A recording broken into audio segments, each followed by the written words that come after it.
Hello, my friend, Pastor Curt here, and I'm going to read one of my all-time favorite scriptures to you. In fact, a guy named Ron Urkus, back when I was 18 years old, made me memorize this scripture, and I have found the more challenging my life gets, the more this passage pops up. It comes to mind. Do you got Bible verses like that in your life? Just, they're so deep in you that even in the hardest moments, they cannot be silenced. Here it is, Galatians 6:9.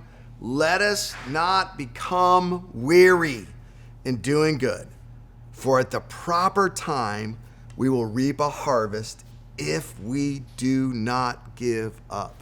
My friend, as soon as this is over, just go back and read all of Galatians chapter 6. It's a master class in human relationships during weary times. And how many know we're in weary times right now?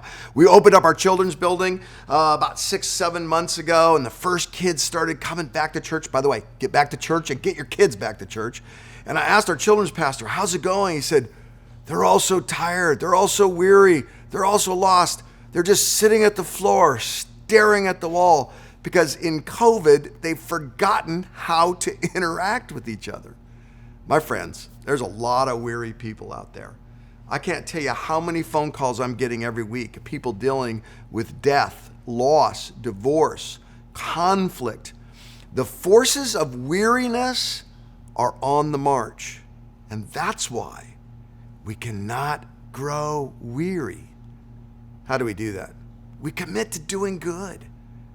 We actually take the chaos that's come into our life and said, we're going to use it as motivation to do good. Why? Because if we don't grow weary in doing good at the proper time, we will reap a harvest. You can reap a harvest in your teenager. Don't get weary. You can reap a harvest in your workplace. Don't grow weary. You can reap a harvest in your marriage, in your relationships, with that roommate who doesn't load the dishwasher. In every situation, small or big, don't grow weary.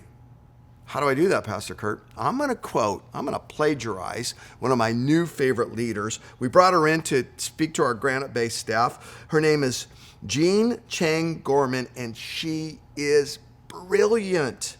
Here's a quote from Jean. She taught us on resilience. She said, resilience can only be built in challenging circumstances. There's science behind that, by the way. You've been through some challenging circumstances. Guess what? You're earning a PhD in resilience. What is resilience? It's bounce back ability. The question's not, are you going to get pushed down? The question's not, are you going to get tired? It's how do you recover and recover quickly? Here's what she says to do, and I want you to do this exactly. Number one, train your thoughts to bounce back. You can bounce back. Say that to yourself over and over again.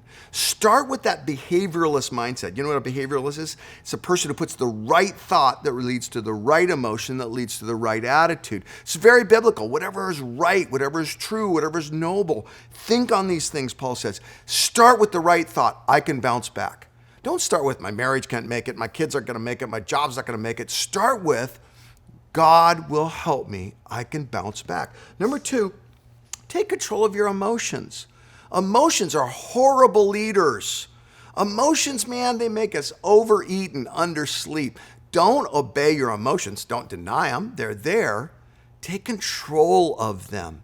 Again, when you say to yourself, I'm not led by my emotions, I'm led by my thoughts, you start to make a bounce back strategy. And here's number three, practice resilient habits. What are they? Go to bed on time. Staying up that extra hour on the couch, twiddling your thumb, worrying about work the next day, not helping you. Go to bed on time. Lay in bed and pray. If you pray and fall asleep, you're doing it right. That's the peace of the Lord. Get to bed on time. Rest. Number two, make a gratitude list. You can't solve the problems without being grateful for what God has done in your past. Get some energy to solve those problems by remembering what God has done good. And third of all is get a growth mindset. What's a growth mindset? When hard things happen, you say, this is good for me. Tire blows out. This is good for me. I'm going to learn how to change a tire. Get in a conflict with someone at work. This is good for me. I'm going to learn how to manage conflict. You have a provisional lack. Something is not provided. A bill is unexpected. You say to yourself, wow, what an opportunity to figure out how faithful God is at providing for my needs. Every problem is an opportunity for growth if you see it that way. And if you do, you're going to grow. And if you grow, you're going to become strong. And if you're going to become strong, you're going to get over weariness and keep doing good. Don't give up, my friend. Remember, train your thoughts, take control of your emotions, and practice some good, healthy, anti-weary rest and gratitude.